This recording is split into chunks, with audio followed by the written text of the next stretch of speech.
So I kind of collected a pile again. I have no excuses for myself. Okay, first package. We got quite a few packages to go through. I don't know where everything is coming from, so let's be surprised together. And I'm gonna go quickly through this one because at this point I'm kind of sick and tired of filming book hauls. So I brought this on myself and now I gotta end this myself. So this is the first package. It seems like a very slim book, so we'll see what is in here. Oh, this is cute. I love the cover. It's not the one I ordered, but I still love it. It's The Alpine Pat by Lucy Maud Montgomery. This is basically about writing, and it's about the story of Lucy's career as a writer. It's a very short thing, and I heard this recommended on the Books Unbound podcast. As you guys know, I'm obsessed with that podcast, so I had to pick it up. Package number 2.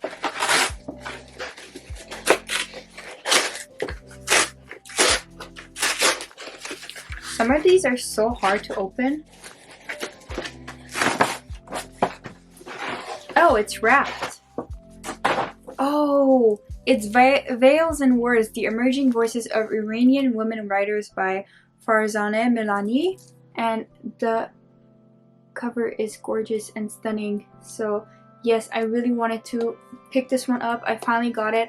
I'm actually possibly going to buddy read this with one of my friends, and we're actually going to talk about this on my channel because she is fully Iranian and she lived in Iran and she lives here now, and me, I am half Iranian and I've always lived in Canada. So we're going to be seeing two people's point of view on Iranian narratives, so stay tuned for that. Okay, now we got the regular packages, and all of these books are, and most of these books, if not all of these books, are from Chapters Indigo because I just, you guys know.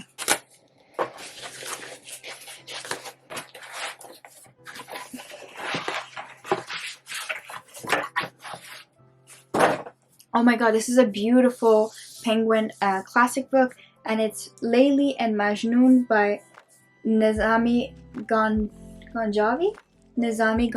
But basically, if you guys don't know this is a love story. This is a Persian love story, and actually this story has been referenced a lot in the new Cassandra Clare trilogy, the Queen of no, not that one, the new one, the new trilogy.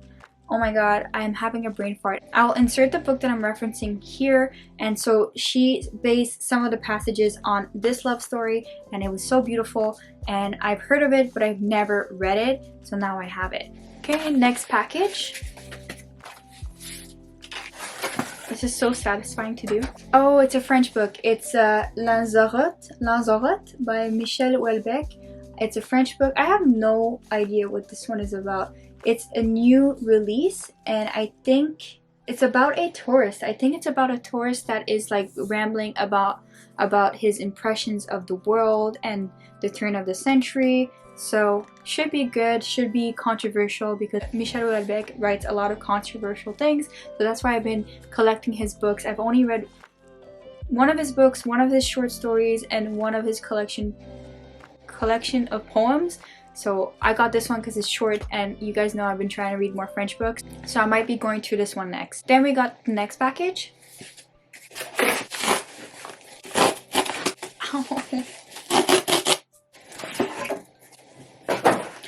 Okay, so we have another Iranian book. This one I've had my eyes on for about 5 years, and actually this author, Dina Nayeri, she actually published a new book, and I want to get that one too, but I'm on a book buying ban, so maybe in 2024. But this one is called Refuge, and the cover of the sour cherries, so pretty. This reminds me of my childhood because we always had sour cherries. Okay, so it says here, an Iranian girl escapes to America as a child, but her father stays behind. Over the course of 20 years, young Nilu grows from confused immigrant child to overachieving Westerner. It's an evolution her father sees only in fragments. 4 isolated father-daughter reunions spread out over 2 decades, each in a different international city. The more time that Nilu and her father Balman are apart, the more their lives seem to diverge. I love that this is a father-daughter narrative, and I think it's going to talk a lot about generational trauma, and I really am excited to read this. Then we have the next package. Oh my god, we got Ghost written by David Mitchell. Look how beautiful this cover is. This has been recommended by Emmy here on BookTube. Emmy from the channel Emmy. She's a Toronto booktuber and I love her videos. I think everyone loves her videos because she just has that calming and reassuring presence, and yeah, she reads a lot of great books. So I picked this one up, and it says here, set at the fugitive edges of Asia and Europe, Ghost Written weaves together a host of characters, their interconnected destinies determined by the inescapable forces of cause and effect. A magnificent achievement and an engrossing experience, David Mitchell's first novel announced the arrival of one of the most exciting writers of the 21st century. So yeah, I love narratives that are like intertwined, and it seems like this one is one of those. Next package, I think this might be 2 books because of the way the package is made.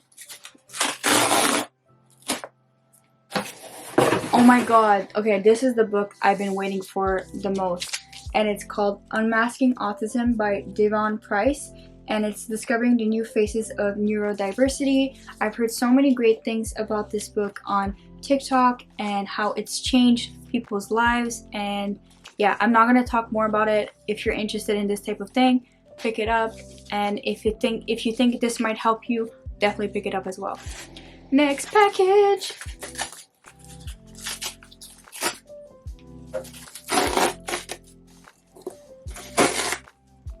Oh, okay. Then I got a book by Gabor Mate. It's When the Body Says No, The Cost of Hidden Stress. And this is really about stress. It says here, can a person literally die of loneliness? Is there a connection between the ability to express emotions and Alzheimer's disease? Is there such a thing as cancer personality? So yeah, I bought all of Gabor Mate's book and I can't wait to read them all. Next book is in here. Oh my god, okay, I got it. Oh, this is my favorite podcaster, writer, Instagrammer, everything. I love her so much, and it's self-published, and it's Regrettably I Am About to Cause Trouble by Emmy A. McNee, and she always has books set in the Tudor era, and it's always centered around femininity. It's always centered around sex work and a respectful account of sex work and women and women's struggle, and it's also always fiction. And I have her other book. I want to read that one first, and then I want to read this one definitely next because I love Amy so much. I bought her writing course, I bought her ebooks, I bought everything by her because I support her full-heartedly. It's been 7+ years that I've been supporting her and watching her grow her business and believing in her art and making other people believe in their art. So yeah. Then we got something here. I think this is a book that was sent to me. Yes, this is the book. It's called The Elephant on Karlov Bridge by Thomas Trofimuk. Oh yes, now I remember what it is. It says, a tale set in Prague and wryly narrated by Karlov Bridge. This novel begins when an elephant named Sal lumbers away from the Prague Zoo. As she roams the city, every person she encounters is at a crossroads, each one desperately seeking answers how to live, how to love, who to love, and how to heal. So this concept seems super interesting, and I really am excited to read this, so thank you. Okay, so I figured since I'm going to the books that I collected towards the end of 2020, I might as well show the rest of the collection, so the books that I actually ended up unboxing early without filming. So these are the ones that I unboxed previously and I didn't film, so get ready. It's gonna be a longer stack, but I'm gonna go to them very quickly. So first off, we have 2 more of Gabor Mate's book. We have Scattered Minds, The Origins and Healing of Attention Deficit Disorder, ADHD. And then we have In the Realm of Hungry Ghosts, Close Encounters with Addiction. So for those of you who don't, I struggle with ADHD and I've struggled with addiction. So that's why I've been collecting all of his books, because it seems like they're really much targeted at me. So yeah. Then we have Lessons, My Path to a Meaningful Life by Giselle Bundchen. And honestly, the reason why I got this is because of what happened with her divorce, and this has been around for a bit, and I've actually seen it for a good price online, so I had to get it, and I wanted to read more about her story. And apparently it's a very sweet and life lesson-y tale, and a lot of people respect her a lot, so I wanted to read it myself. Then I got some books from the Arc Tours collection from Chapters Indigo. I'm just gonna go quickly through them because they're mostly classics. I got The Blue Castle by Ellen Montgomery. I love Ellen Montgomery. I got the Way of the Samurai by Inazo Nitobi. I don't see anyone ever talking about this one, but I got it because it sounded cool. Then I got also The Art of War by Lao Tzu. I already have a copy, but I really like this copy a lot, so I had to get it. It was really cheap, like 3 for 10. And then I got The Gambler by Fyodor Dostoevsky. You guys know I love Dostoevsky. I've read almost everything by Dostoevsky, so I had to pick this one up as well. Then I also have How to Stop Worrying and Start Living by Dale Carnegie. And Dale Carnegie is well known for how to win friends and influence people or something like that. So I have his other book. I figured I would get this one because I am a warrior and I don't live my life, so maybe this will help. Then I got Mad Adam by Margaret Atwood. It's her trilogy, and I got this one because that was the only one that I was missing in her trilogy, so I had to get it. I want to read this sometime soon. I think it's like a environmental pandemic, but I can be wrong. But I do think it has something to do with that, and I think that's a different genre from Margaret Atwood that I've never read from before, so I'm really interested to see. Then I got Oranges Are Not the Only Fruit by Jeanette Winterson, and I really love this cover. I think these are the vintage heroine cover, and I really want to collect all the books in this cover, but I've always wanted to read this book by Jeanette Winterson. It says, "This is the story of Jeanette, born to be one of God's elect, adopted by a fanatical Pentecostal family and ablaze with her own zeal for the scriptures. She seems perfectly suited for the life of a missionary. But then she converts Melanie and realizes she loves this woman almost as much as she loves the Lord. How on earth could her church call that passion unnatural?" So yeah, this is Jeanette Winterson. From what I know, she writes about queer love stories, and because she's also a lesbian, I believe. So don't quote me on that, but I do think that is accurate. So I want to read all of Jeanette Winterson's books because it seems like they're amazing and fantastic, and I'm really missing out. Then we got Disappearing Act by Robert Sheehan, and it's a host of other characters in 16 short stories.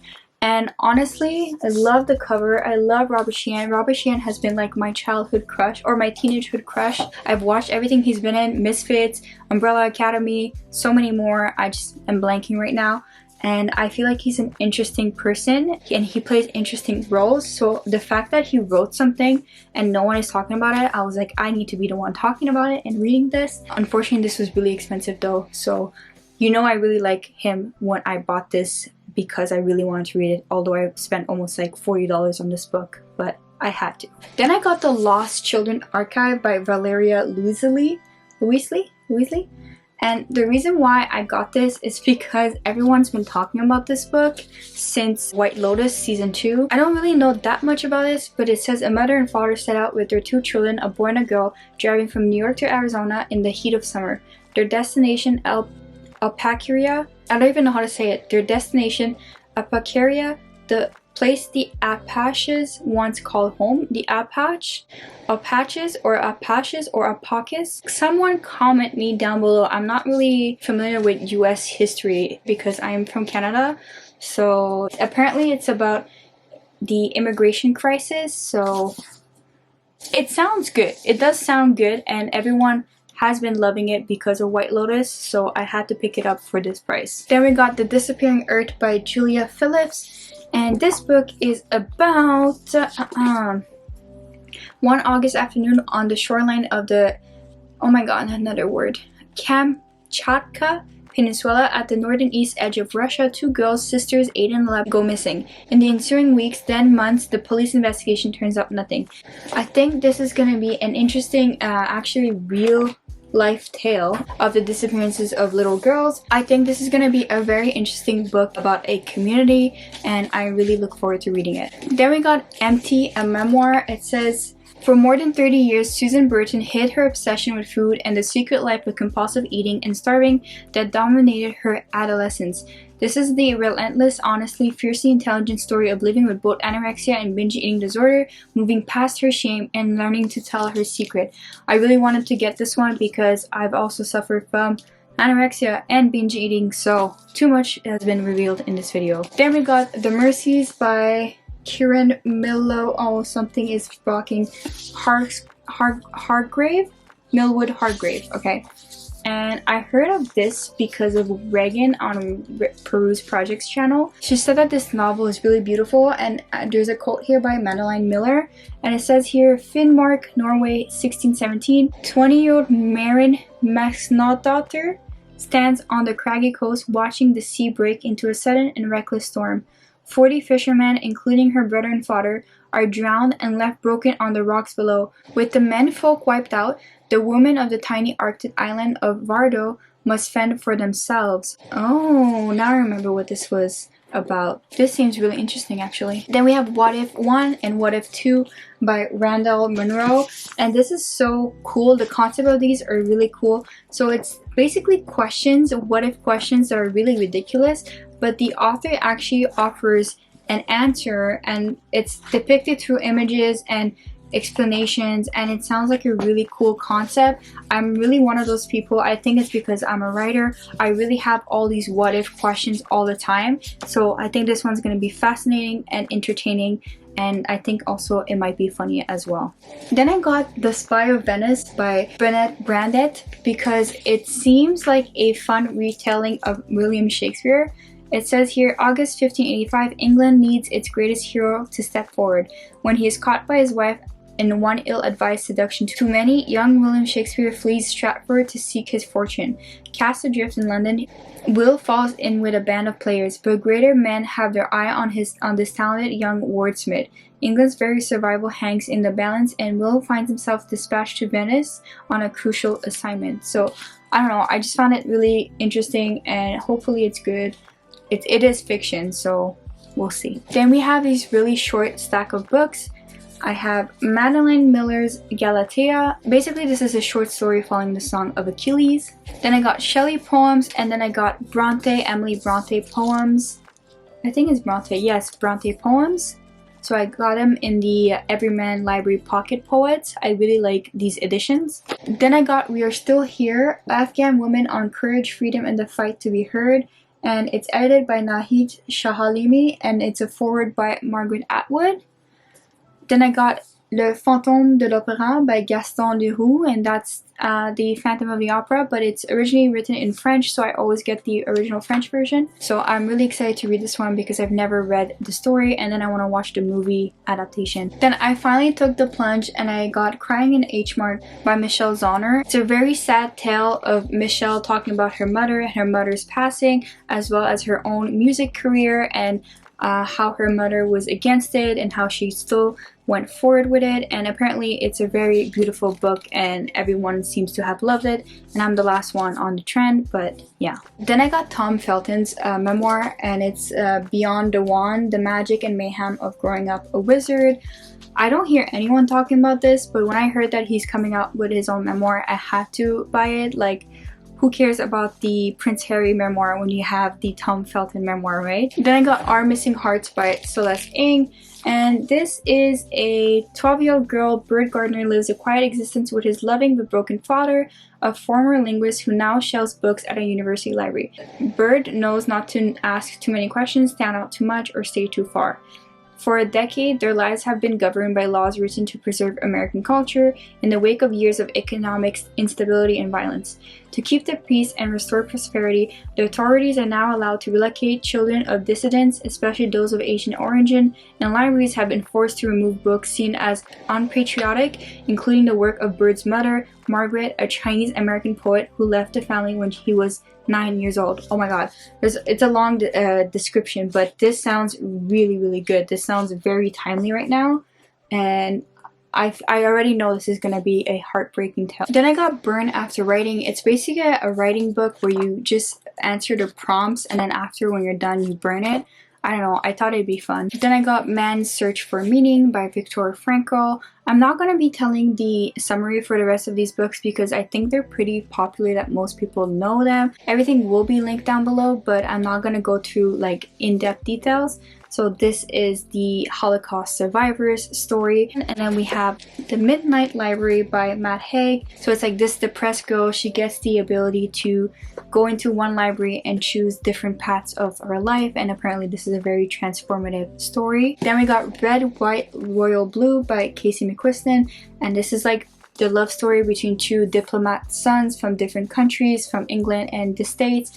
They start off as enemies and then they become lovers. Apparently everyone loves this one. And then she came out with One Last Stop, and this one is between two girls, and one of them gets on the subway and the other one, it seems like she lives on the subway and something magical is going on. I don't know exactly what's going on, but yes, I got these two books. I love how they're both very pink, and I can't wait to read them because everyone has loved and raved about them. So I finally bought them and I can't wait to start them. Then I got Girls That Invest by Simran Kaur because I follow this author on TikTok and I want to learn more about investing. Then I got The Reason I Jump and Fall Down 7 Times, Get Up 8, and it's the inner voice of a 13-year-old boy with autism, and it's the introduction by David Mitchell, but it's written by Naoki Ikashida. So yes, I think these are a duology. I might be wrong, but yes. Then this one says A Young Man's Voice from the Silence of Autism. So I love that we're getting more autistic representation, and I want to read more tales of autistic main characters. So if you guys have any to recommend, leave them down below. Then we got The Maid by Nina Prose, and apparently this main character is also autistic. So she's a maid and she cleans hotel rooms, and suddenly there's a murder at the hotel and she wants to figure out who did it, and a lot of the blame is pointed at her. And I think that's about it. I think that's the gist of it. I remember when this came out, I was still working at Chapters Indigo, and this was like one of the biggest books that were recommended, and it kept going out of stock. So finally I got my copy because for the first time it wasn't out of stock, so I had to get it, and a lot of people have enjoyed this book last year, so I'm really excited to pick it up. So that was the end of my big book haul. I hope you enjoyed. I'm sorry I was rushing at the end. As you can see, the sun is gone. This is what it's like to live in Canada. But everything will be linked down below so you can go and see all the synopsis and read all the reviews in your own time. And yeah, if you like this video, like, comment, and subscribe. All readers and non-readers are more than welcome on my channel. My goal here is to help you read more books and to help inspire you to find your next favorite book. If I can do that, I'm more than happy and successful. So please let me know. And if you've read any of these books, let me know which ones I should start with first. Let me know what other books that you have as recommendations, or let me know what books have you been reading lately. I would love to know. And for now, keep reading, and I'll see you on the next video. Bye!